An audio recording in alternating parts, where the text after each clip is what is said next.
ადამიანისთვის რო გეთქვა რომ კოსმოსში გაფრინდებაო, ვინ დაგიჯერებდა მაგას. გრძელდება ეს კაპიტალიზმის წარმოშობის პროცესი. კლასობრივი ბრძოლების დრო არის, მუშათა კლასი გამოდის, ინგლისში ლუდიტების მოძრაობა ეს.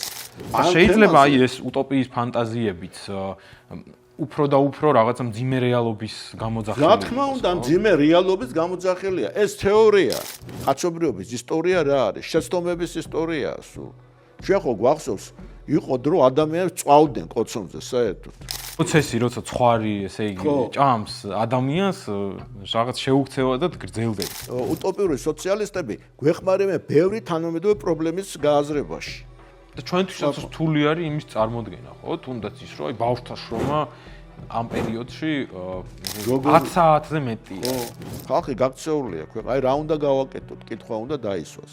ამას სჭირდება ობიექტური ანალიზი ყველაფერს. დღეს მე გიორგი ჩაგელიშვილი და ბატონი ვალერიან დოლიძე ვილაპარაკებთ ზოგადად სოციალიზმის იდეის ჩასახვაზე დასავლეთ ევროპაში, ხო, პრინციპში, სადაც ის პირველად გაჩნდა, მოკლედ მიმოვიხილოთ ბოლო 500 წლის მანძილზე რაღაც ნაწილები, აი საინტერესო მონაკვეთები, პერიოდები და საინტერესო მოაზროვნეები ამ საკითხთან დაკავშირებით, როგორ ავითარებდნენ მთლიანად აზრს. მას შემდეგ რაც ცივილიზაცია დაიწყო, მე მგონი, აი ესეთი საკითხი და მას შემდეგ რაც გაჩნდა ეს კერძო საკუთრება, კლასება დაიყო საზოგადოება, ძალიან დიდი სოციალური დისტანცია იყო, არამედ ქონებრივი, არამედ კულტურული და განათლების თვალსაზრისით, იმიტომ რომ გაბატონებული კლასები, ვინც ბატონობდა, ხო, მას ყოველთვის უფრო განათლებული იყო, უფრო მაღალი კულტურა იქ იქნებოდა. მეცნიერებას ისინი ავითარებდნენ. ან შრომის დანაწილების კანონი ეხლა მთლიანად რო აგვეღოთ ჩვენ იქ ყველა თანასწორი, ყველას რო ემუშავა იქ, მაშინ ჩვენ პროგრესი უბრალოდ არ გქნებოდა და უბრალოდ უბედურება ეს არის, რომ პროგრესი აქამდე ყოველთვის ძალიან ძვირად უჯდებოდა ხოლმე კაცობრიობას და პროგრესებს თან ახლავს ყოველთვის ეს ბრძოლები, გენებათ კლასობრივი ბრძოლები უწოდოთ, გნებავთ არაკლასობრივი ბრძოლები, აი ხდო მონათმფლობელობა ჩვენც სპარტაკის აჯანყება ჩვენ წელთაღრიცხვამდე პირველ საუკუნეში ვიცით, მაგრამ სპარტაკი სოციალისტი არ ყოფილა. საქმე ის არის, ისინი მონათმფლობელობას როგორცაც ეს კი არ ებრძოლ, პიროვნული განთავისუფლება უნდოდა და წასულიყვნენ რომიდან საერთოდ. ეს უნდოდათ მათ. მაგრამ ამავე დროს, აი თვითონ იგივე საბერძნეთში და რომში გაჩნდა, ასე თქვათ, კამათობდნენ ინტელექტუალურ წრეებში ოქროს ხანის შესახებ. ესე იგი, იმ ხანის შესახებ, რადგან ყველა იყო თანასწორი და ყველას ჰქონდა თანასწორი, ასე თქვათ, უფლებები. და ქონებრივი თანასწორობა იყო საზოგადოებაში. ეხლა ჩვენ ვიცით პლატონის უტოპიას, პლატონის იდეები იმის შესახებ, რომ სახელმწიფოში უნდა იყოს საერთო საკუთრება. აი პლატონის იდეებმა მე ძალიან დიდი გავლენა მოახდინა ეგრეთ წოდებული უტოპიური სოციალიზმის განვითარებაზე, რომელიც წარმოიშვა უკვე თანამედროვე ევროპაში, იმიტომ რომ მაშინდელი ევროპა სხვანაირი იყო. ის არ იყო დღევანდელი ტერიტორია, სადაც დღეს ევროპა, მაშინ იქ კულტურული ხალხი არ ცხოვრობდა. ძირითადად ეს ბარბაროსები იყვნენ, გერმანული ტომები და ეს ძირითადად თანამედროვე, რასაც ევროპულ ცივილიზაციას უწოდებთ, ეს შეიძლება იყოს რომის იმპერია იქ და საბერძნეთი. აი ახლა საინტერესო რა არის, რომ პერიოდულად ხდებოდა ხოლმე აფეთქებები. აი ჩაგრული კლასების და იბრძოდნენ რომ ასე ვთქვათ ამ ექსპლუატაციის წინააღმდეგ. ჩვენ უოლტ ტაილერის აჯანყება შეგიძლიათ გაიხსენოთ ინგლისში, ლონდონში. შეიძლება გავიგოთ ჟაკერია საშინელი აჯანყება საფრანგეთში, ეს საშინელი აჯანყებები. ჩვენ შეიძლება გავიხსენოთ გლეხთა ომი მაგალითად გერმანია თომას მიუნცერის იდეები, რომელსაც მარქსიზმის კლასიკოსები ლამის კომუნიზმის წინამორბედადაც მიიჩნევდნენ. მაგრამ მაინც ეს იდეები ყველაზე უფრო კონცენტრირებულად, ასე ვთქვათ, რასაც უკვე შეიძლება უწოდოთ სოციალიზმი, უტოპიური სოციალიზმის უწოდებდნენ. ამას ახლა მარქსისტები უტოპია რას ნიშნავს? ადგილი, რომელიც არსად არ არის. და თომას მორმა 1514 წელს დაწერა და 1516 წელს ბელგიაში გამოსცა ასეთი წიგნი უტოპია ასეთი სახელწოდებით. ეს ძალიან საინტერესო წიგნია და ამას თუ წაიკითხავს, აქ შეიძლება ნახოთ რა პრობლემა ჰქონდათ ამ სოციალისტებს, ვინც ამ მოდელებს ქმნიდა, თუ როგორი უნდა იყოს საუკეთესო საზოგადოება. მას დიდი თანამდებობა ჰქონდა ინგლისში. ლორდი კანცლერი იყო ბოლოს 1529 წელს ჰენრი მერის მეფობის დროს ლორდი კანცლერი მანამდე არჩეული იყო, პარლამენტის წევრი იყო, ქვედა პალატის სპიკერი იყო. მაშინდე იყო ძალიან ერთ-ერთი ინტელექტუალური ელიტის წარმომადგენელი ამ პერიოდის, გამოსცენელი დიპლომატი რიჩარდ მესამის ისტორია აქვს, ამას დაწერენ ტომას მორის, წერალიც იყო. და აი მან მოგცა ჩვენ ასეთი, მაგრამ ცნობილია მაინც ამ ნაშრომით, რომელსაც ქვია უტოპია. მაგრამ რო გავიგოთ ეს რატომ დაიწერა ეს ნაშრომი, ჩვენ უპირველეს ყოვლისა უნდა ვიცოდეთ ის სოციალურ-ეკონომიკური სიტუაცია, რომელიც მაშინდელ ინგლისში ჩამოყალიბდა. ამის გარეშე ეს არ დაიწერებოდა. ეს არის ახლა მე-16 საუკუნე და რა ხდება ამ დროს ინგლისში? ცხოვრებმა შეჭამეს ადამიანი. ცხოვრებმა შეჭამეს ადამიანი, ეს სწორედ ამის სიტყვებია. ტომას მორის სიტყვებია. მე მარქსმა გამოიყო, პირველად მან დაწერა და რა იყო, რომ როდესაც დაიწყოს მაუდის წარმოების მატყლი მნიშვნელოვანი იყო, დაინახეს, რომ მატყლი ნიშნო გადიოდა საზღვარგარეთ და დაიწყეს უკვე არისტოკრატიამ დაიწყო აი ამ შემოღობების პროცესი და ყრიდან მიწებს გლეხებს ყრიდან მიწებიდან და იქ აშენდებენ ცხვარს და მან დაინახა, რომ ეს ადამიანები, რომლებიც კარგავდნენ მიწას, ხდებოდნენ შემოსავლის გარეშე. შემოსავლის გარეშე ხდებოდნენ და ავსებდნენ ღატაკების, მათხოვრების რიგებს, ზოგი ყაჩაღობდა. ამას უწოდე, ამის გარდა საუბრობს კიდევ იმაზეც თავის ნაშრომში, რომ გარდა ამისა არსებობენ, როდესაც ძალიან ბევრი უსაქმური ადამიანი არსებობს ინგლისშიო, რომელსაც უმცირესობის შრომა ინახავს. ესენი არიან გარდა მდიდრები, არისტოკრატია, გარდა ამისა მათი სახურები, უამრავი რაოდენობის სახურები, რომელსაც ყავდათ მათად ხო შენახოთ, ის ხო არაფერს არ ქმნიდნენ საერთოდ. აქვე იყვნენ მათი საჭურველ მტირთველები, სხვადასხვა ადამიანები. ამავე დროს ქალაქებში უკმაყოფილო იყო იმით, რომ გავრცელებულ პრიტონები იყო გავრცელებული, რაღაც საროსკიპოები, იქ იყო, რა ქვია, ლუთხანები, იქ ღვინის სარდაფები და აი ესეთი აზარტული თამაშები გავრცელებული იყო ძალიან.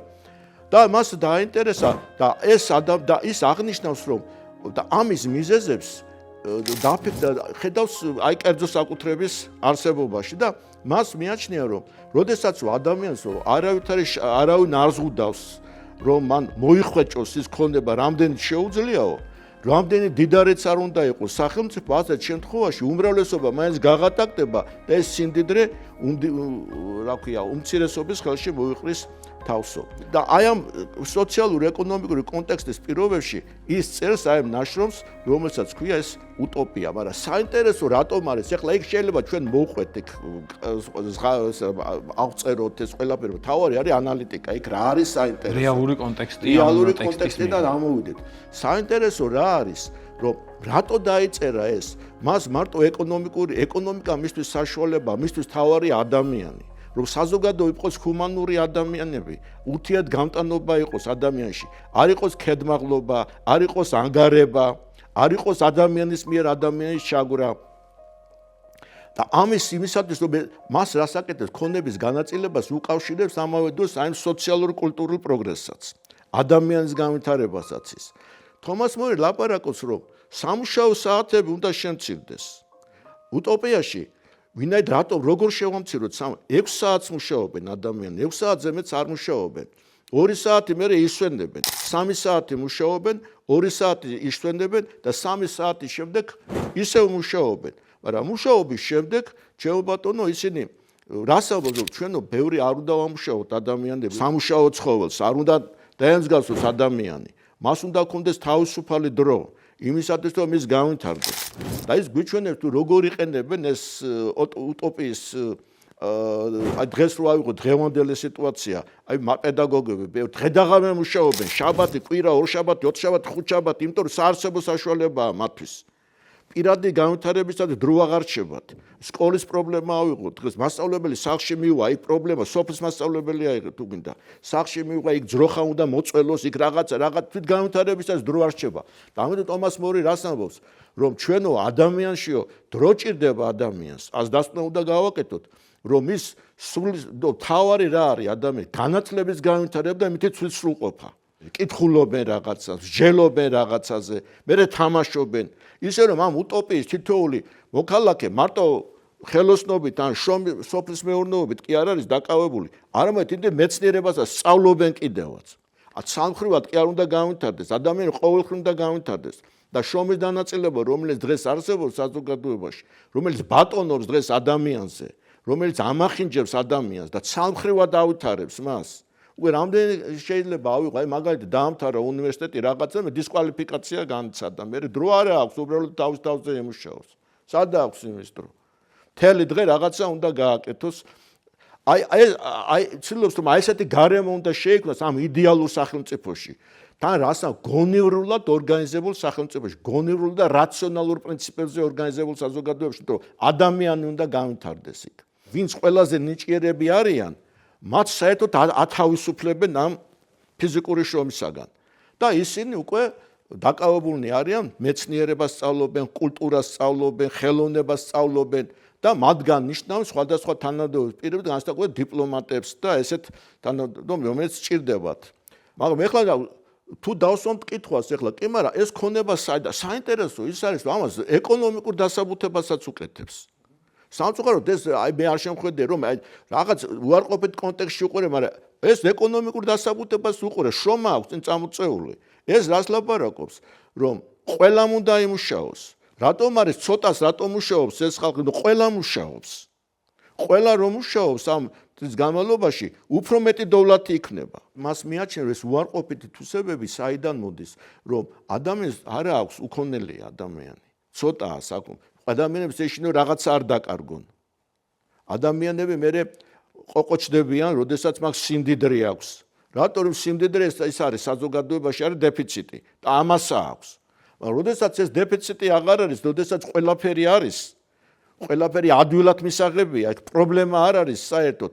ეს საერთოდ მოსპობს ადამიანებს შორის ასეთ გაუცხოებას, ასეთ და ყველა იმ ბოროტებას, იმ აქვია ცოდ რა ვთქვათ ესე იგი მანკიერ მხარეებს და ადამიანთა შორის, იმიტომ უბრალოდ არ გჭირდება შენ მაგალითად.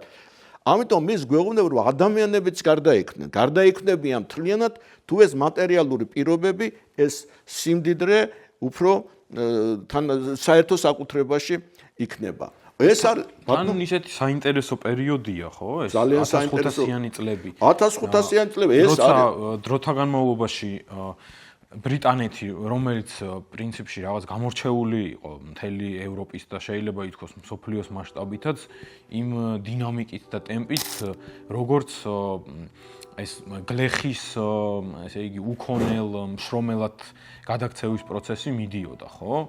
და აი იგივე ესე იგი მორიდან უინსტენლიმდე დაახლოებით 100 წელია და ეს მდგომარეობა უფრო და უფრო მძიმდება. დინამიკა არის ესეთი, რომ მე-16-დან მე-17 საუკუნეში, თუ უმიწო გლეხი ინგლისში მე-16 საუკუნეში 10-15% იყო, 25-35-მდე გაიზარდა 100 წლის განმავლობაში და ნუ მერე ეს ტემპი ნელ-ნელა უფრო და უფრო ჩქარდება მე-19 საუკუნის ბოლოსთვის პრაქტიკულად ესე იგი ისეთი გლეხი ან რაღაცა მცირე ფერმერი, რომელსაც საკუთარი მიწა აქვს, ინგლისში აღარ არსებობს, რაც პრაქტიკულად ესე იგი მსოფლიოში, ყოველ შემთხვევაში აი თუნდაც ჩვენთან ან კონტინენტურ ევროპაში ესეთი პრაქტიკა არ ყოფილა. ძალიან კარგი საკითხი წამოწერი ბატონო გიორგი ამ წუთას, ძალიან კარგი თემა წამოჭერი, იმიტომ რომ შეიძლება აი ეს utopიის ფანტაზიებიც უფრო და უფრო რაღაცა მძიმე რეალობის გამოძახილია. რა თქმა უნდა, მძიმე რეალობის გამოძახილია. ეს თეორია. და მე საინტერესო რა არის? სახელმწიფო შინაარსი ესმის, ეს პლატონის გავლენის ქვეშ არის. და პლატონმა და არისტოტელემ დაინახეს სახელმწიფო სოციალურ-ეკონომიკური შინაარსი. ჩვენებს არ ესმით ეს დღეს. ვის ინტერესებს იცავს?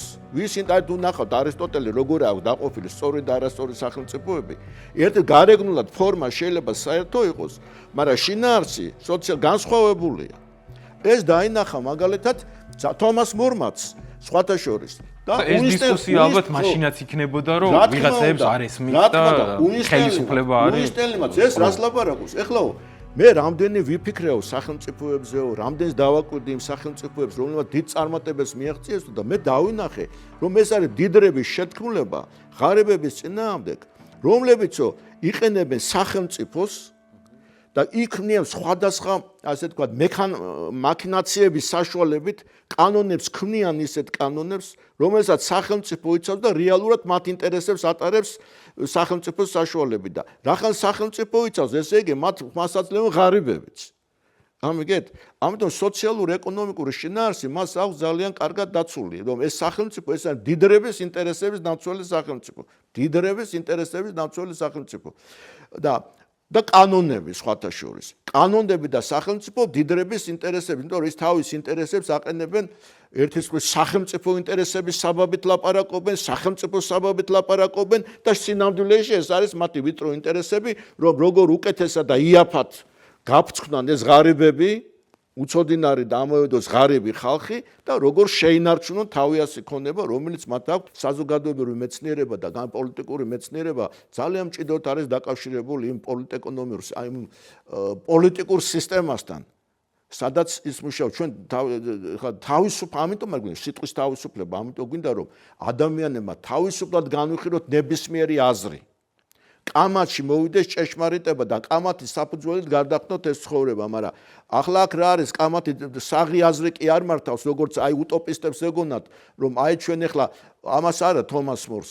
თომას მორი მანდამაინც დარწმუნებული არ არის, რომ ეს მისი იდეალური სახელმწიფო განხორციელდება. ესე იგი თომას მორი წერს ამ თავის ნაშრომს და პრინციპში ცდილობს რომ გააზიაროს ეს აზრი, ხო? მაშინდელი ინგლისური საზოგადოების elitaში. მაინც ევროპაში. თუმცა ეს ლათინურად იყო დაწერილი. პროცესი, როცა ცხვარი, ესე იგი, ჭამს ადამიანს, რაღაც შეუქცევადად გრძელდება და დროთა განმავლობაში პრინციპში აი ამ საფუძველზე ზუსტად, ხო, რომ გლეხი მიწას კარგავს, იმატებს სოციალური კონფლიქტის და კლასობრივი კონფლიქტის ტემპერატურაც. და შემდეგ უკვე ინგლისის სამოქალაქო ომის პერიოდში ეს მთხრელების გამოსვლასთან ერთად რაღაც ახალ, ესე იგი, პრაქტიკად სწორია. გამოიკვეთა. აბსოლუტურად სწორია, ბატონ გიორგი და გადავა ახლა უინსტენელზე. გადავიდეთ უინსტენელზე. უინსტენელი საინტერესოა ძალიან. უინსტენი ვიყო საიდან გაჩნდა კერძო საკუთრება. საიდან გაჩნდა უინსტენი 1652-59 წელს დაიწყო მან ეს მუშაობა, მე 1650 წელს გამოსდა მე კრომველს რომ მიმართა. პირდაპირ პამფლეტებს წერდა ის და ის წერდა რომ სამოქალაქო ომია.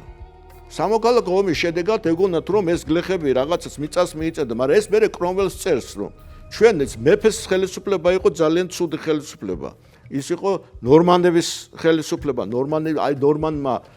ნორმანდებმა ვირქემ დამპყრობელმა ნორმანდიის ჰერცოგმა 1066 წელს ხო დაიპყრო ინგლისი. და იმანო წაართვა გლეხებს მიწები და დაურიგა თავის მეომრებს და აქედან მოდის მე ეს ლენდლორდება და ამიტომ არის ეს კერძო საკუთრება რომ წარმოიშვა ინგლისში, ამიტომ მეფე არის ბოროტების სიმბოლო და ინგლისი არის ციხეო. ინგლისი ციხეა. თორ სახელმწიფო იცავს ამათ ინტერესებს. იურისტები კი არიან მედილეგეები. ასე წერს. და ინგლისის ხალხი კიდე არის პატიმარი. ამათ რატომ? კანონებია ისეთი შექმნილი, რომელსაც ეს იურისტები იცავენ. რომელიც ხალხს მიწას არ აძლევს. ამიტომ ეს მეფე ჩამოაგდეს ინგლისელებმა. მაგრამ ახლა პრობლემა დადგა, რომ მეფის ადგილზე დადგა ჯენტრი. არა ისე მემამულეები. დიდგვაროვნები. ხო, ეს უფრო საშუალო და უფრო ესეთი წვრილი, მაგრამ მიწა ამ გლეხობას მაინც არ აქვს. ამიტომ ეს უინსტენი წერს კრომველს, რომ ჯობიაო ამათ მიხედო, თორე ხელისუფლებასაც დაკარგავ და სამეფო ისიც აღდგებაო. რესტავრაცია მოხდებაო. და ესენი რას ამბობენ ახლა რომ ეს კერძო საკუთრება უნდა გაუქმდეს, როგორც და მე სთავაზობ თელ პროგრამას. თვითონ აი პროცესით საინტერესოა, რომ ესე იგი რაღაც ერთ მშვენიერ დღეს უინსტენლი ესე კრიბავს ხალხს, წმინდა გიორგის გორას ეძახიან, ადგილს რომელსაც იკავებენ და იქ იწყებენ მიწის დამუშავებას, ხო?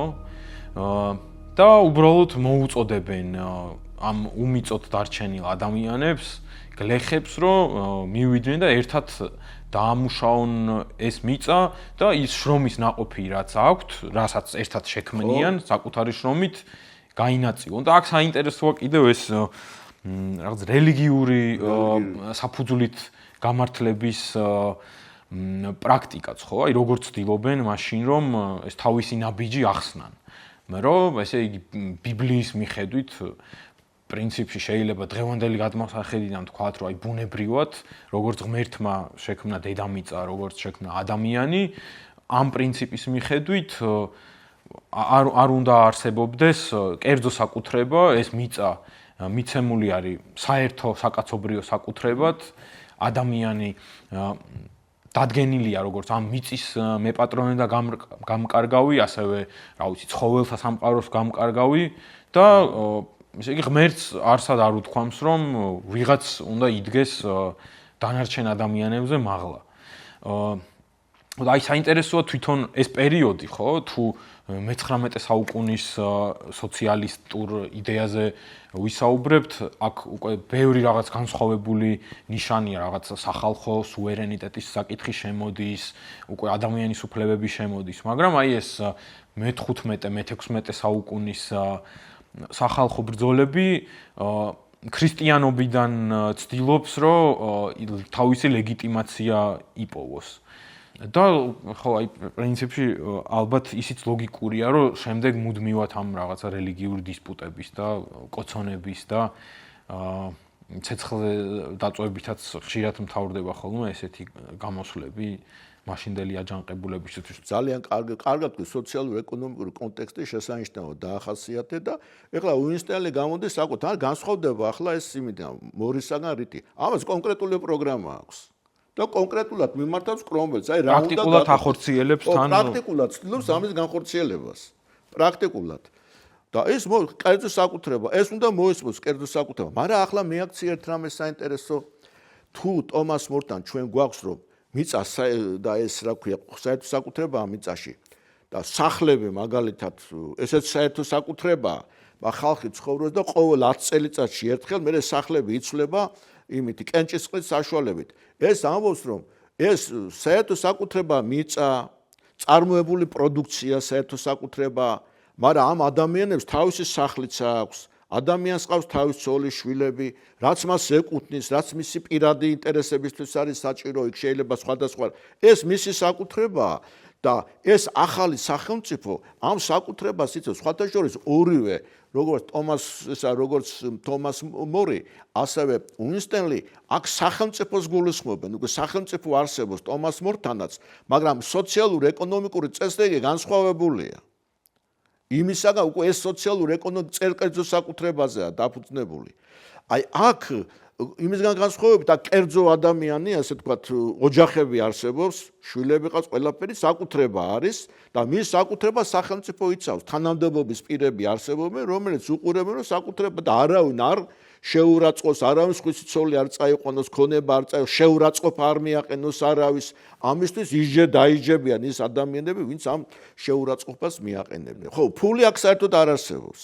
აი ცნობილი მე ლენინს იყენებდა რომ ტუალეტებში გამოვიყენეთ ოქროს იმასო რა ოქროსო საჯარო ტუალეტები ამას ეს მოდის იქიდან ტომას მორიდან მოდის ეს იდეაც ტომას მორტა ვის ქონდა ოქროს უკეთებდნენ მონებს უკეთებდნენ ხელებზე მონებს და აკეთებდნენ მონებისგან იმ ჯაჭვებს რომელთაც მორთან მონობის ინსტიტუტი არ არის ხო გაუქმებული მონების მაგრამ ახლა მონები რობინ არიან მონები ვინც რაღაცა დააშავა და ის ხალხი მოყავს მონად კიდე ვინც მაგალითად უცხოეთში ძიმე დანაშაული ჩაიდინა და იმას ან იაფად ყიდულობენ ან საერთოდ მოყავთ აქ და ამუშავებენ და ან არიან ისეთი ადამიანები რომელსაც შემოსავალი არ აქვს საზღვარგარეთ უცხოეთის ქვეყნიდან და მოდის აქ და აქ მუშაობენ მაგრამ აქ რომ მუშაობენ ეხლა რა თქმა უნდა მონები აკეთებენ ძიმე სამუშაოს მაგრამ თუ ესე იგი კარგად იმუშავებენ, აი ხო მაგალითად ის ადამიანი, რომელიც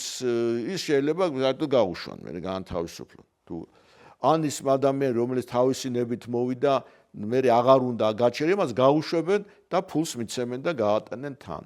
უინსტენისთან ეს საინტერესოა, თვითონ როგორ ხდება ეს თაობებსაც განათლებას აქცევდნენ ძალიან დიდ ყურადღებას, სწავლა-განათლებას. იმიტომ რომ ეს სწავლა-განათლება არ უნდა იყოს მოწყვეტილი შრომისაგან.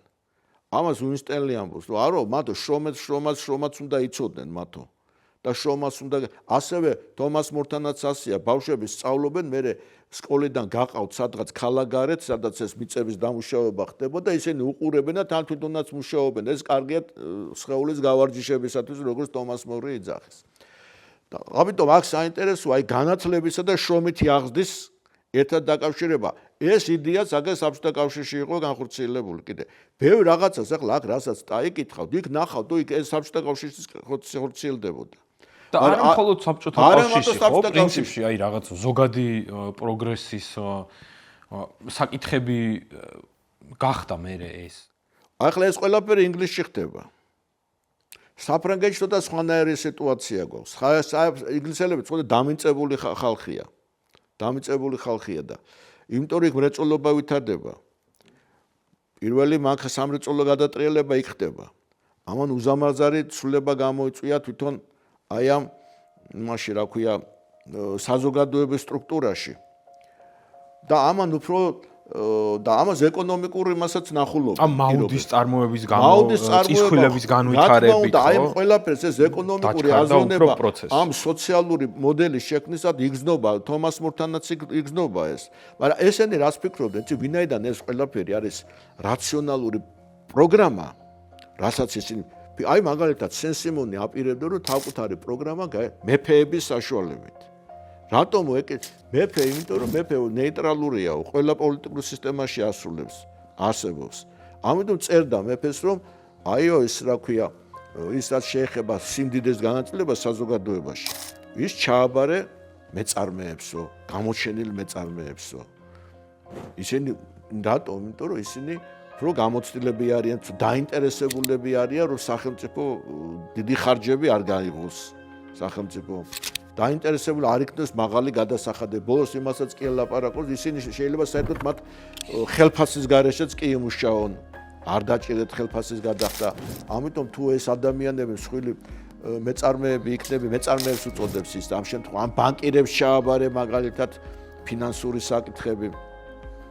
აი ამ ესეთი ის ქონდა მას შეხედულება სენ-სიმონს. მაგრამ მე საინტერესო, ყველაზე საინტერესო რა არის, ხო გითხარით, აი ეს მართლა საინტერესო აზრია, რომ საზოგადოებრივი შენობის საფუძველი არის ის თუ როგორ არის საკუთრება ორგანიზებულიო. ის არ ლაპარაკობს, რომ კი პოლიტიკური ფორმა საპარლამენტო ეს თუ რა არის, ეს ძალიან მნიშვნელოვანია, ხელისუფლების დანაწილება ძალიან მნიშვნელოვანია, მაგრამ ეს მხოლოდ ფორმაა. არსი კი არის საკუთრება. როგორ არის საკუთრება ორგანიზებული. აქ ერთ რამეს მივაქციოთ ყურადღება.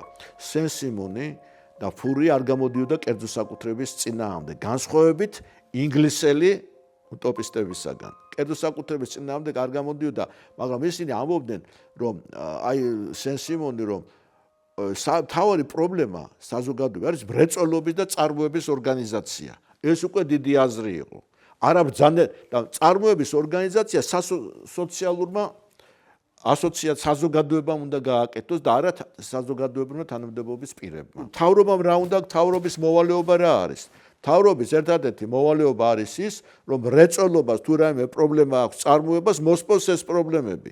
მრეწველობის გამოდის რეალურად, რომ მთავრობის ფუნქცია არის მრეწველობის და წარმოების ორგანიზაცია.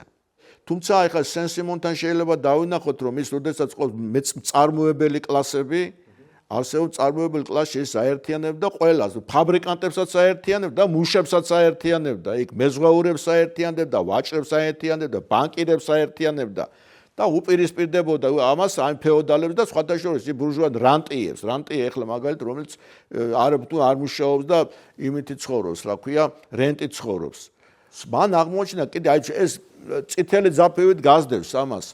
სახელმწიფო სოციალურ-ეკონომიკურ სინაარსზე ახლა სენ-სიმონი როგორ გვეუბნება, სენ-სიმონი 1925 წელს გარდაიცვალა, ის ჩვენ ვიცით ახლა ის დაიბადა ძალიან არისტოკრატების ოჯახში და ბავშვობიდანვე რა ბედნიერება კაცობრიობაზე ფიქრიო, ამბობდა სენ-სიმონი. აი ასეთი ადამიანი იყო და გაიხვიძეთ გრაფ, თქვენ გელი დიდებული საქმეებიო. დიადი საქმეებიო, ასე აღვიძებდა მას თავისი მსახური. მე ახალგაზრდობაში იყო ამერიკის თავისუფლებისათვის იბრძოდა, მე დაბრუნდა, ნახა რომ გაკონტრებულია მისი ოჯახი, მრავალ ცოლ-შვილი, მისი დები, ძმები გათხოვდა ყველა.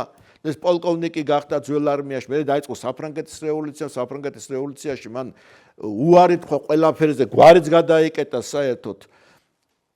და ყველაფერი შეწირა საკუთარი იდეების განხორციელებას და დიდი ადამიანი იყო ნამდვილად. ახლა შეიძლება იქ რაღაცა არ მოგეწონოს და ეხლა დღევანდელი თორდა ძალიან გულუბრყვილო იდეებად მოგეჩვენოს, მაგრამ ეს ადამიანი თავისი ეპოქის შვილია. და მან ესე იგი ყველაფერი შეწირა საკუთარი იდეების განხორციელებას და მე ამ სიღარიბეში ის გარდაიცვალა. მაგრამ დიდი მემკვიდრეობა დატოვა მან. ინგლისის სამოქალაქო ომიდან მოყოლებული ისევ გრძელდება ეს რაღაცა კაპიტალიზმის წარმოშობის პროცესი, ხო, ფეოდალიზმი ნელ-ნელა რაღაცა ბოლო ხანებს ითვლის და ახალი ფილოსოფიური იდეებიც ჩნდება, ეს რაღაცა ქალაქის და სოფლის საკუთრების ფორმები, ეს დინამიკა, რაღაც ბალანსი კიდევ უფრო იცვლება და საფრანგეთის რევოლუციის პერიოდში უკვე სან-სიმონი, ფურიე, რობერტ ოუენი ეს უკვე პრაქტიკულად სხვა რეალობაში უწევს ამ ხალხს ცხოვრება, ხო? იგივე მორისგან და უინსტენლისგან განსხვავებით მე-19 საუკუნის დასაწყისი საერთოდ სხვა სამყაროა, უკვე რაღაცა ინდუსტრიული საზოგადოება ჩნდება, ხო, ნელ-ნელა.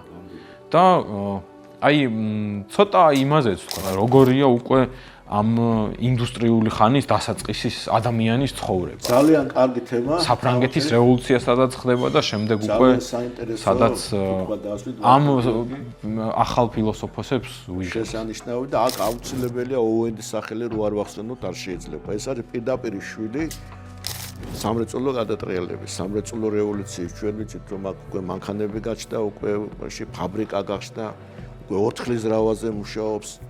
და ოუენს დააინტერესა რა, რომ უზარმაზარი საწარმოო ძალებია. ეს უზარმაზარ ქონებას ქმნის. მაგრამ სახელმწიფო ადამიანები ღატაკები არიან. ამან თითქოს რომელმაც ადამიანებს უნდა სიკეთე მოუტანოს. სიკეთე კი არ მოაქვს, აუბედურებს ადამიანების დიდ ნაწილს და ეს ქონება, ამ ქონებას ყველაფერი თავს იყრის ერთი მუჭა ადამიანების წინაშე. არის საშინელი კონკურენცია. კონკურენცია, რომელიც ადამიანის სახეს აკარგვინებს ადამიანებს, ამ კონკურენციის საშუალებით, როდესაც მათ სიმდიდრე მოიხვეჭა ადამიანს, მას კიდევ უნდა ეს სიმდიდრე და მუდმივად ამ სიმდიდრის ძიებაშია. კონკურენცია რაც უფრო მწვავდება, მით უფრო ღარიბდებიან ეს ადამიანები, ვინც აი ამ ქონებას ქმნიან, ამ სიმდიდრეს ვინც ქმნის. და მან დასვა ეს კითხვა, რატომ ხდება ეს? ხომ არ შეიძლება ჩვენ, ესე იგი, ჩვენ გვაქვს საზოგადოების არაგონივრული ორგანიზაცია. სხვათა შორის ეს პრობლემაა დღესაც დგას. ეხლა როდესაც ჩვენ ხელოვნურ ინტელექტზე ვლაპარაკობთ დღეს და გაგახსენეთ ამერიკის შეერთებულ შტატებში ჰოლივუდის გაფიცვას. ვინ გაიფიცა? გაიფიცა სცენარისტები, რეჟისორები, რომ მათ უკვე საფრთხე შეუქმნა აი ამ ხელოვნურმა ინტელექტმა. გაყარა გარეთ. ინგლისშიც რა ხდებოდა? ფეიქრები რომ მუშაობდნენ, ათასობით ფეიქრის სამუშაოს აკეთებდა ეს-ერთი მანქანა. ისინი უკვე ტოვებდნენ და ხდებოდნენ მუშები ხდებოდნენ, მაგრამ ეხლა ეს რას ამბობს? და იქაც ებრძოდნენ უწევდათ ტექნოლოგიასთან დაპირისპირება, ხო? ლუდიტების მოძრაობა დაიწყო, რომელიც ამტვრევდნენ მანქანებს. მაგრამ ეს მანქანები მას ანგრევს, მაგრამ ეს მანქანები ბოროტება მოაქვს, ასე იგი ადამიანი უპირისპირდება საკუთარ ქმნილებას. საკუთარი ქმნილება ადამიანის და ეს ქმნილება ანადგურებს მას. ოუენი არის ექსპერიმენტატორი. თავისი შედეგები მან ექსპერიმენტების საფუძველი. ისე კი არის და ახლა ოუენიც ის არა რო ავიღოთ თომას მორიც აზროვნებდა ეს ფანტაზიებში. ის კი მიიღო იქიდან გამოცდილება ჰქონდა, მაგრამ აი როგორ უნდა შეიცვალოს, ამის ფანტაზიებს ქმნიდა. უინსტენლიც ასეა პრინციპში, მაგრამ ის უფრო ის არის პრაგმატიკოსია, იმიტომ რომ მას უნდა ცხოვრებაში ეს გაატაროს საკუთარი იდეა. მაგრამ თომას მორი ამის ცხოვრებაში გატარებაზე არ ფიქრობდა. უბრალოდ და არც ჰქონდა იმის იმედი, რომ ეს ვიღაცა განახორციელებდა. მაგრამ აი ოუენმა პირიქით, იმიტომ რომ ოუენი ფაბრიკანტი იყო.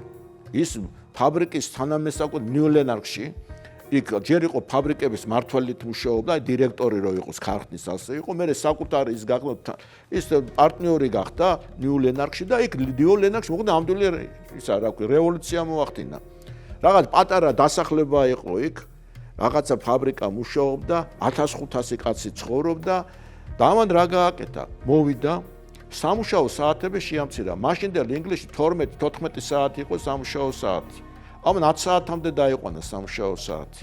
შეამცირა. ეს ერთი. შემდეგ სადღაც ცხოვრობდნენ ქოხმახებში ეს გლეხები. ნორმალური საცხოვრებელი სახლები აუშენა. იქ დაასახლა ეს გლეხები. გახსნა სკოლები. გახდა საბავშვო ბაღები და ბაგები.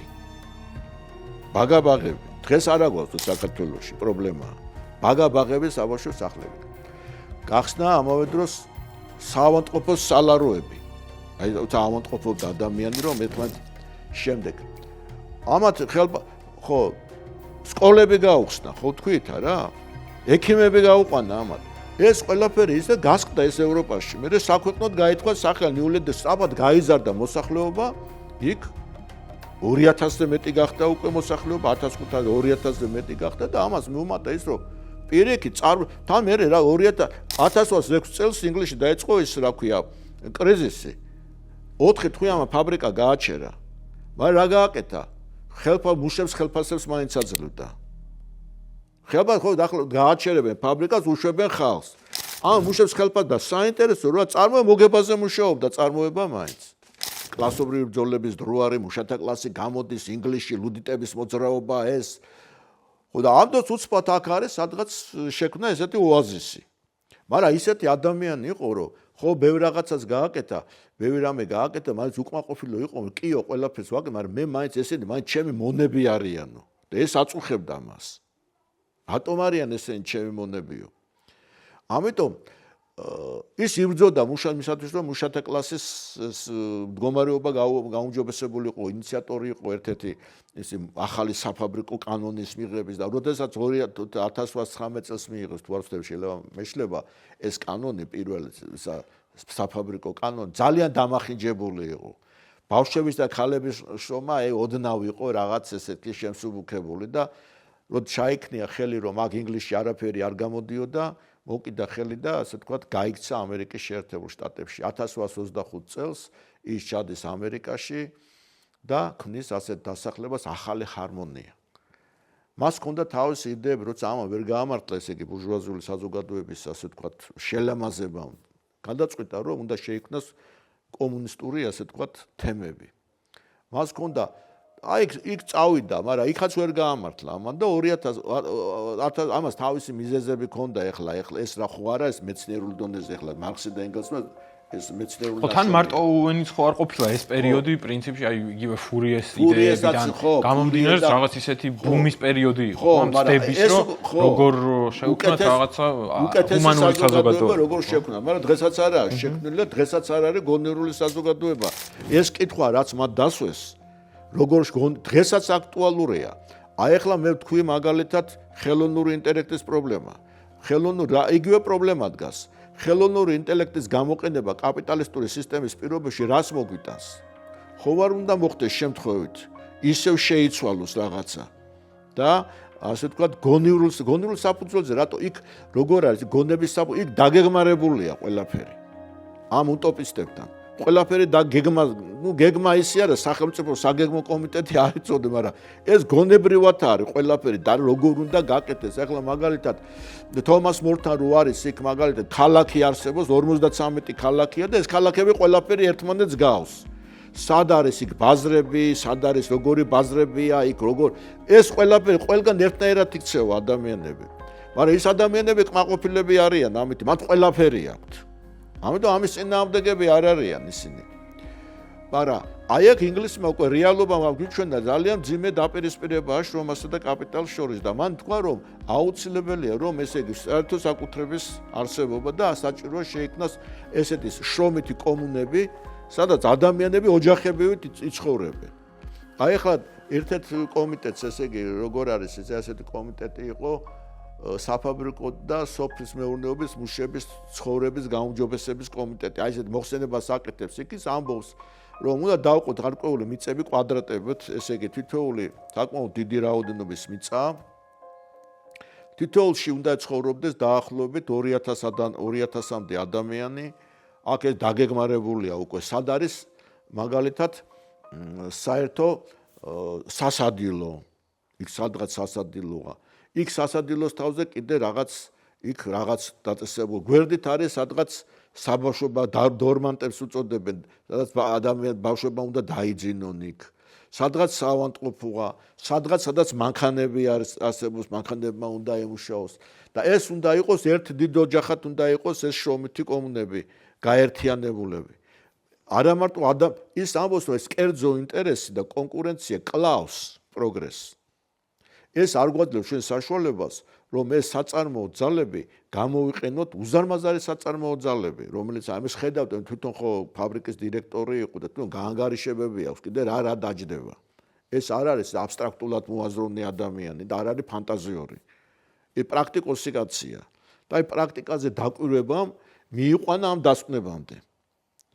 და ის ახლა ეს მთელი კაცობრიობა ესეთი კომუნებით, შრომითი კომუნებით უნდა დაიფაროს. ეხლა რომ ანარქისტებს რო შევხედოთ, ისიც ასეა, შრომები მუშაობს, შრომითი. კომუნისტური მას იდეას რო შევხედოთ, სახელმწიფო რომ მოისპობა საწაო, მე იდეაში ხო წერია, ისევ ადამიანები ერთად უნდა იმუშაონ. მე კომუნისტებმაც მიიღეს კიდე, როდესაც ეს ბოლო ის იყო უკვე კანონი შრომითი კოლექტივების შესახებ. იგივეა ეს. ეხლა თანამედროვე მეწარმეები ცდილობენ რომ ესეთი სიტუაცია შექმნან იქ საწარმოში. ესეთი არ იყოს ესეთი უხეში, როგორც იყო მე-19 საუკუნეში. აი ესეთი ძმური ოჯახური პირობები და აი ესე უნდა შეიქმნა ოჯახური ესე იგი დაპირისპირება საერთო ინტერესი უნდა გაერთიანდეს უნდა ეს ინდივიდუალური ინტერესები. და ეს საშუალებას მოგცემს თუ ადამიანების ცხოვრება გაუმჯობესდეს. 1817 წელს დიდი ის იყო წმინდა პეტრეს მოედანზე ველინგტონმა დახვრიტა მუშათა მოძრაობა. და ამას ველინგტონმა ხო იცვლება ნაპოლეონის და ვატერლოოსთან და ამას დაარქვეს მერე პიტერლოო. მუშებს ესროლეს. მერე აკრძალეს ეს პროფკავშირების არსებობა. და ერთ-ერთი ფიცია პროფესიული კავშირების მაღარუელების, რომელიც ფიცდება. პროფკავშირები უკვე არსებობს ინგლისში. კი, იქნება ხო მერე აკრძალეს ეს პროფკავშირები. ინგლისელებმა დიდი ხნის განმავლობაში აკრძალული იყო.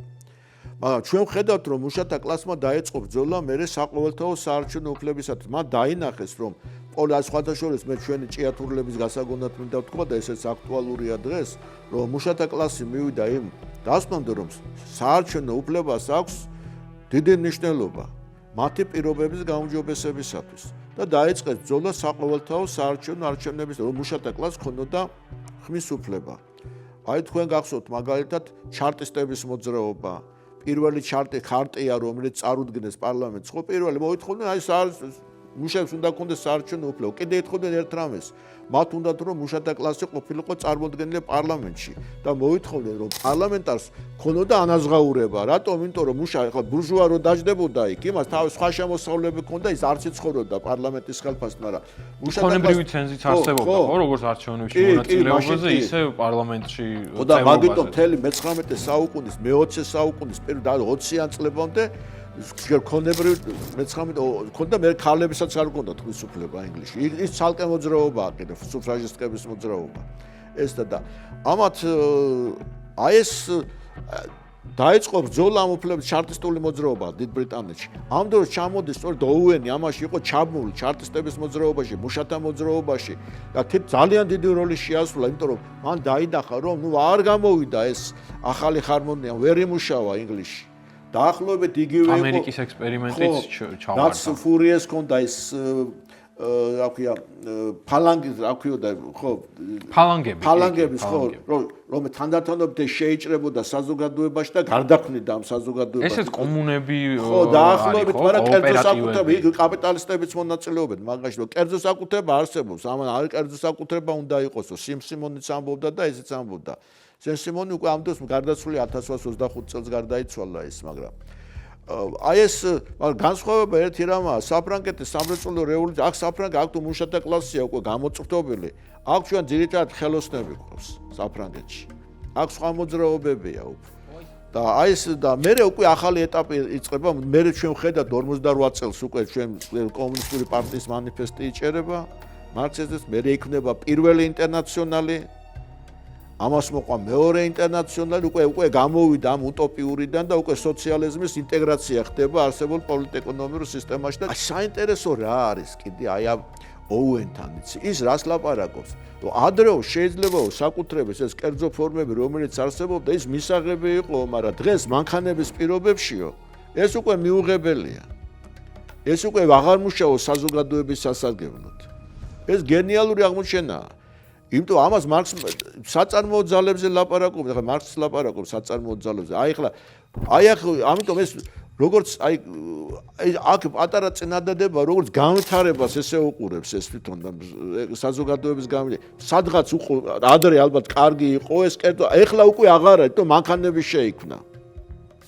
და აქედან ერთი ნაბიჯია მე მარქსის იმამდე, თუმცა ეხლა მარქსიზმი ესე არ არის, ეს მექანიკურად ამას ვერ გადაიტან. თუმცა ამათ ძალიან დიდი გავლენა მოახდინა, რა თქმა უნდა, მის განვითარებაზე. ეხლა მაგალითად მე-19 საუკუნის ინგლისში ცდილობდნენ რომ შეექმნათ ესეთ რაღაც შრომითი კოლონიები, ერთად ემუშაოთ, მაგრამ ახლა რა ხდება ის რომ კოტრდებოდა, რატო კოტრდებოდა? თანასწორი განაწილება იყო ყველასთვის. მე ყველა თუ ერთად არ იმუშავა, ამას თანასწორად თუ გაანაწილო, დამთავრდება ეს წარმოება. სოციალიზმი საბჭოთა ეგალიტარული არ ყოფილა. მათ უნდა დაეცვათ მკაცრად შრომის მიხედვით განაწილების პრინციპი. ამას ვერ იცავდა სახელმწიფო. ეხლა მაგალითად უინსტენლისთანაც უნდა დაიცვას სახელმწიფო ის კურსი, რაც ტარდება. ხო, შრომის შესაბამისად, რაც იმუშავე, იმდენი უნდა აიღო, მაგრამ შენ ახლა ცოლი რო ყავს, კაი ორი ადამიანი არის, კარგი მომუშავე. ერთ 3 შვილი ყავს, 5 შვილი. ერთს არავინ არ ყავს. და ორივეს ერთნაირად უნდა მიცე ფული. ახლა ნახე რა ხდება. აქ უკვე ეს, მაგრამ სოციალური თანასწორობა არ არის, მაგრამ ეს უბრალოდ იმიტომ ხდება, რომ საზოგადოებას არ აქვს იმდენი რესურსი, რომ თანასწორი იმას კი მე რაღაცეება საზოგადოებრივი მოხმარების ფონდები იყო იქ მაგალითად ჯანდაცვა უფასო ეს ზოგან ასე იყო, ზოგან ეს კიდე ცალკე თემაა იქ როგორ იყო და რა იყო. მაგრამ ის ფაქტი, რომ დღეს მაგალითად საკითხი, რომ ამხელა სოციალური დისტანცია არსებობს და ის რომ დღევანდელ საზოგადოებას მე დარწმუნებული კონკრეტული მაგალითი ავიღოთ, საბინაო პირობების გაუმჯობესება შეუძლია თუ არა დღეს ჩვენ საზოგადოებას. როდესაც ამდენი მშენებლობები მიდის და ჩვენ ვხედავთ, რომ ადამიანი სასოწარკვეთილი ადამიანი მიდის და თავს იწვავს ჯანდაცვის თუ შრომის სამინისტროს წინაშე. ხვდებით რა ხდება ეს ხალხო? ადამიანი ამას თუ დაუფიქრდა ვინმე, რამდენი წვალება ქონდა მას გავლილი ალბათ. რამდენი დამცირება გამოიარა მან და ვეღარ გაუძლო ადამიანმა და დაიწვა თავი. რატომ, როდესაც ამდენი მშენებლობა მიმდინარეობს, ჩვენ რატომ უნდა გქონდეს? განა შეიძლება ვთქვათ, რომ ეს გონივრულად ორგანიზებული საზოგადოებაა და რაციონალურ პრინციპებზეა ეს საზოგადოება ორგანიზებული? აი ახლა ამ ფონზე რაც ვილაპარაკეთ. აი კითხვას ვსვამთ, ეს რაციონალური ორგანიზაცია, რომ არსებობს ბინები და შენ ამ ბინას ვერ იღებ. მეორე მაგალითი, ბინას აი ამ რამდენიმე ხნის წინათ, თქვენ გახსოვთ, ბათუმში იყო, რამდენიმე დღის ამბებია, დიდი დემონსტრაცია იყო, ადამიანები ბინას მოითხოვენ, იმდენ მშენებლობა მიდის, ბათუმში ბინა არა აქვთ ხალხს. ვისთვის აშენებ? აი ვისთვის აშენებ? ქალაქები ბეტონშია ჩაძირული. გარემოს მაპატია და განადგურებული ეს გარემო, იმიტომ რომ ძალიან ძიმია ეს აფუჭებს, მარტო ავტომობილები კი არ წამლიან, ანგრევენ გაეკოლოგიას. ეს შამშენებლობ მტერეც საშინელია, ქალაქი მტვრთაა დაფარული დღეს. ეს ამხელა ზიანს აყენებს და არაფერი კიდე პრობლემაა მისი, რა ქვია. ესე გამოდის, რომ ამ ერთი მუჭა ადამიანებისთვის მუშაობს მთელი ქვეყანა, რასაც უნდა იმას გიკეთებს. თუ კანონის მიხედვით ამის უფლება აქვს მას. მაგრამ ის კანონის ვერაფერს ვერ ეტყვი, იმის საკუთრებაა, ვერ გაექცევი, მაგრამ ის ხო შრომით იქნება მისი ქონება. ვინ უქმნის იმ შრომას? ტომას მორზე კი შეიძლება ის იყო რაღაც, რო ლაპარაკ კანონები, სახელმწიფოები, ეს ამ დიდრების შეთქმულება ღარიბების წინააღმდეგო. მაგრამ გელაპარაკებია როგორც სახელმწიფო ინტერესები, რეალურად ეს სახელმწიფო ინტერესები ფარავს კერძო პატარა ჯგუფურ ინტერესებს. და იქ ყველაზე საინტერესო რაც მე მომწონს, მათ დაიგდა სახელმწიფო სოციალურ-ეკონომიკური ბუნება. მათ დაემდა უფრო ადრე კიდე არისტოტელემ და პლატონმა დაინახა, მაგრამ ამათ უფრო თანამედროვეობად უფრო ახლოს არიან და კარგად გამოკვეთეს ეს. კანონებში როგორ არის, იმიტომ რომ თომას მორი პლატონის გავლენის ქვეშ არის. იმან მე ბევრ მოაზროვნებზე მოახდინა გავლენა. და აი ეს ამიტომ ამბობ რომ ეს თემა ეს არ არის ის საკითხები, რაზეც ისინი წერენ, დღესაც აქტუალურია. დღესაც გადასაჭრელია. აი ეს ამიტომ ამბობ მე რომ აი ეს ჩვენი უტოპიური სოციალისტები გვეხმარებიან ბევრი თანამედროვე პრობლემის გააზრებაში, ბევრი თანამედროვე პრობლემის დანახვაში, მის სიღრმეში ჩაწვდომაში, რომ დავინახოთ ჩვენ რა პრობლემებს ვაწყდებით, რეალურად ვინ ბატონობს საზოგადოებაში. ხო, აი ამიტომ ეს ძალიან აქტუალურია. ეს თემები ეხლა კი ვილაპარაკებ წარსულზე, მაგრამ ეს ძალიან ბევრ რაღაცას გვახედავ. ეხლა თუ თანაც ეხლა მარტო ის თუ იკითხია, თანამედროვეობაც უნდა უყურო კიდე სიტუაცია რა ხდება დღეს, რომ ეს ერთმანეთთან დააკავშირო. საუბრის დროს რასაც შევეხეთ პრაქტიკულად, რა ვიცი, რაღაცა ასწლეულები გრძელდებოდა და ძალიან ისეთი ფართო თემაა, რომელიც ალბათ რაღაცა 1 საათში ძალიან რთულია რომ ჩაეტიოს. თუმცა ბევრი ისეთ მონაკვეთს მოიცავს, რაზეც შეიძლება რომ ალბათ ცალ-ცალკე ვისაუბროთ და რაღაც ისტორიული მაგალითი და საინტერესო ამბავი განვიხილოთ, ხო? აი რაღაცნაირად რომ შევაჯამოთ მაინც. ეს მოძრაობები, ეს იდეები, ეს ფილოსოფიები, ხო, რაც მე-19 საუკუნის შუამდე იქმნება. აი რითი იყო ესე იგი განსხვავებული და იმისგან უკვე რაც მერე მოდის, ხო? აი რატო ჩანს პრინციპში გულუბრყვილოდ. მიუხედავად იმისა, რომ ბევრი მოთხოვნა რაც ამ მოძრაობებს ჰქონდათ დროთა განმავლობაში განხორციელდა. ეს რაღაცაზე როცა ვლაპარაკობ და იმ მომენტში თუ ეს შეუძლებელია და გეჩვენება უტოპიად, ეს არ ნიშნავს, რომ ის ყოველთვის ასე იქნება. ეხლა ავიღოთ მაგალითად მე-15-მე-16 საუკუნეებში ადამიანისთვის რო გეტყვა რომ კოსმოსში გაფრინდებაო, ვინ დაგიჯერებდა მაგას? ვინ გეტყოდა რომ იქნებოდა თვითმფრინავით გაფრინდებოდა ადამიანი? დაგწოვდნენ სერიოზულად რომ რაღაცა იქ ეგონათ ქვევით თუ ჩამოვიდოდი. ვინ წარმოვიდგენდა რომ შეიძლებოდა მაგალითად ბაგრატიონი და რაღაც სხვაგვარის ადამიანი ერთ მეხსნებ ჯდარიყო უნივერსიტეტში. წარმოვიდგენ, იმიტომ ეს კლასობრივი დაყოფა ისტორიული პროდუქტია, გარკვეულ ისტორიულ გარემოებში, საწარმოო ეკონომიკური განვითარების გარკვეული დონის პროდუქტს წარმოადგენს და გარკვეული დროის შემდეგ ის უკვე იცვლება. და ჩვენთვისაც რთული არის იმის წარმოქმნა, ხო? თუნდაც ის რომ აი ბავშვთა შრომა ამ პერიოდში ესე იგი 10 საათზე მეტია, 12 საათი არის ზოგ შემთხვევაში, ხო? რა თქმა უნდა. ხო და ამიტომ გულუბრყვილო იყო, იმიტომ რომ აი ეს ეკონომიკური ასპექტები, მაშინ პოლიტეკონომია კი არსებობდა, მაგრამ ახლა მარქსისტები უყურებენ ამას როგორც რომ ეს არ არის მეცნიერული, გამოყოფენ მე მეცნიერული სოციალიზმს, ეს მარქსის და ენგელსის. და ისინი ამბობენ, რომ ეს კლასობრივი დაყოფა მორალიზება საერთოდ მეცნიერებაში არ შეიძლება და არც ისტორიაში მორალიზება. და იმ ეპოქაში ახლა მაგალითად დიგერებს რო გაემარჯვებინათ და მიწა საერთოდ ყველას რო ემუშავა, პროგრესი არ გექნებოდა. არ მეცნიერება არ განვითარდება, ნიუტონს რო დამჯდარიყო და მიწაზე ემუშავა, ახლა ან სხვას. პროგრესი არ გექნება, იმიტომ რომ მეცნიერება სჭირდება შრომის დანაწილების კანონი არსებობს. ვიღაცა მიწაზე უნდა ემუშაოს მაშინ. და საწარმოო ძალების განვითარება არ იყო იმ დონეზე ასული, რომ ეს ქონება იმდენი შექმნილიყო, რომ ყველასთვის საყოფილიყო და ადამიანი გამოსულიყო წარმოების ურთიერთობა. ანუ ესე რო ვთქვათ, შეიძლება ითქვას, რომ რაღაცნაირად ეს ექსპლუატაცია, ხო? ექსპლუატაცია, ხო, ეს გარკვეულწილად ეს იყო პროგრესის ინსტრუმენტი, იმიტომ რომ აძლევდა საზოგადოების რაღაც ნაწილს, რომ ქონოდა მეტი დრო საფიქრელად რაღაცა სხვა საქმის საკეთებო. რა თქმა უნდა, ძალიან მძიმე იყო, მაგრამ დღეს ეს მე მიმაჩნია, რომ დღეს უკვე ანაქრონიზმია ეს, იმიტომ რომ ისინი საკუთარ ფუნქციას ასრულებდა, თავადი გლეხი მმართველობით ფუნქციას ასრულებდნენ, ახლა იქ ჰერცოგები, გრაფები, კი წერენ ესენი, მაგრამ ახლა ასრულებდნენ იმას, რაც უნდა შეესრულება დღეს მაგალითად რაღაც გამგებლები და ვინც არიან სახელმწიფო მოხელეები, ისინი ასრულებდნენ მაშინ და ამ საქმიანობის საპასუხოდ ჰქონდა შესაბამისი მიწები და რაღაც.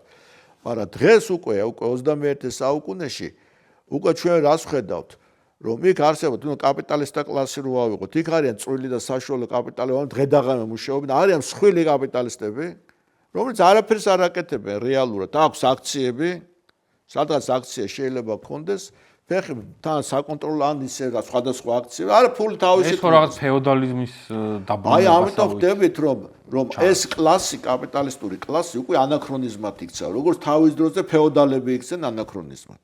იმიტომ წარმოებას ის არ ჭირდება თვითონ. ნუ ყველაფერს ვაბრალებ, ჩვენ რა დღეს საქართველოში ხდება. ყველაფერს. ხალხი რატო დაეცა ეს წარმოება? პრივატიზაცია ხო ჩატარდა. არ ჩატარდა? ხო რა ხდება, აბა რა მოხდა, აბა რა ვიცი მე. რატო ხდება ეს ყველა, რატო გარბის საქართველოსთან? მე მახსოვს რომ ხალხი იძახდა მე მიტინგებში აქტიურად ვიღებდი მონაწილეობას 89, 90, 90.